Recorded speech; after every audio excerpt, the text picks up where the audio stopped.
In today's video, I'm going to teach you how to recover Microsoft Authenticator app. If you recently switched phones or reset your device, this walkthrough will help you bring your sign-in codes and approvals back safely and quickly. First, this process works best if you had cloud backup turned on in the Authenticator app on your old phone. That backup ties your Authenticator data to your personal Microsoft account and lets you restore it on a new device. If you didn't enable backup before the switch, don't worry, you can still set things up again using the service's QR codes in a moment. Start by installing the Microsoft Authenticator app on your new phone from the official App Store. Make sure you're getting the genuine app from Microsoft. Once it's installed, open it. On the home screen, look for the option that says Begin Recovery or Restore from Backup. This is the entry point that tells the app you want to pull your saved credentials from the cloud.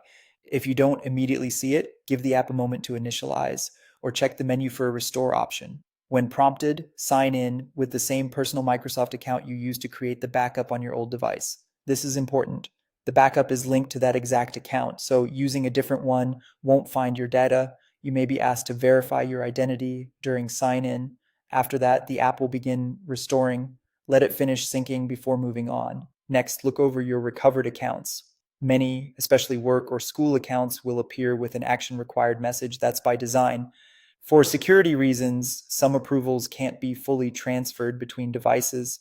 The app shows you what's there, but you'll need to re-verify to activate them on the new phone. To complete reactivation, open each account marked Action Required and follow the prompts. In most cases, you'll either sign into that account again or scan a fresh QR code provided by the service. You can usually find that QR code in the service's security or multi-factor authentication settings page.